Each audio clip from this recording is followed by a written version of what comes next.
we must worship as we rejoice in our God as well. He said he brought it back with rejoicing. He's showing rejoicing. He's dancing. He's celebrating. They're loud music, all of the things. There's celebration happening. We must worship as we rejoice as well, because we have so much that we can give praise to God for. His grace to us, joy-filled praise in response. And listen, I'm not saying life is not hard. I know life is difficult for you and many in this room. This last week has been hard for many people. We'll talk a bit more about that later, but listen to Nehemiah 8:10. The joy of the Lord is my strength. And Nehemiah said that when Israel was a train wreck. They came back to the land. They have to rebuild the walls. It's in shambles. But they recognized God's grace in all of it, his goodness to them. And so he could say, the joy of the Lord is my strength. And they were able to have joy in the midst of hardship. Is that the kind of worshiper that you are? Are you able to worship in the midst of hardship?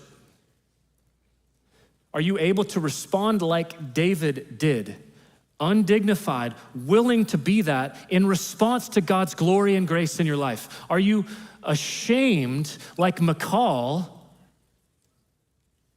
worried about what other people think? Are you this kind of worshiper?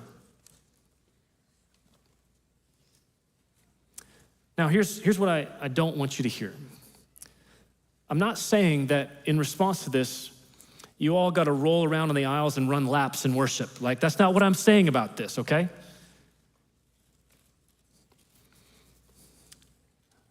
But why, just ask yourself, why am I ashamed to worship my Savior King?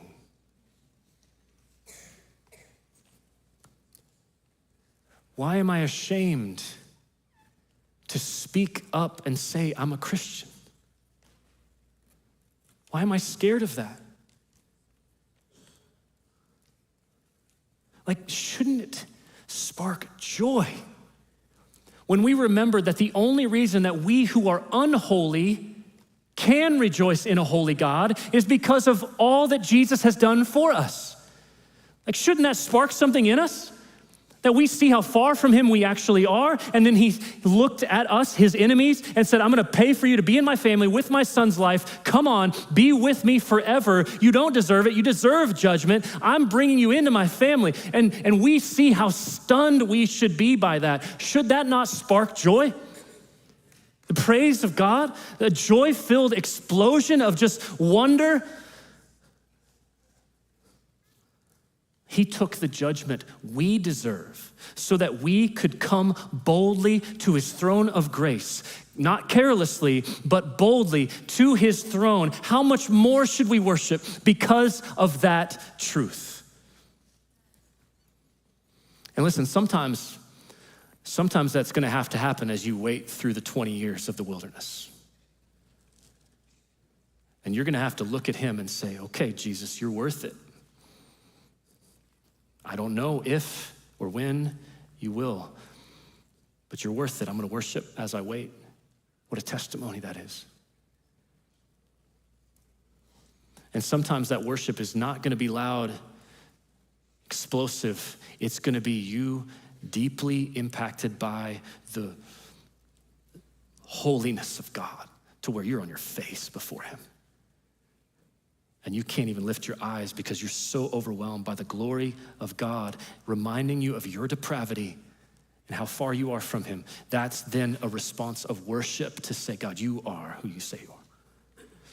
But all of that should lead us to more joy and more exuberant praise for the God who's done everything necessary for us to be in relationship with him forever.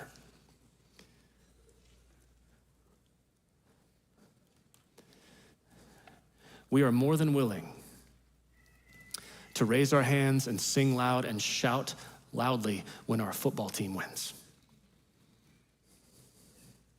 and yet we look bored and we're scared of what people think about us. When we're saying to Jesus, you are God, you are my Savior, I don't deserve it, praise you forever.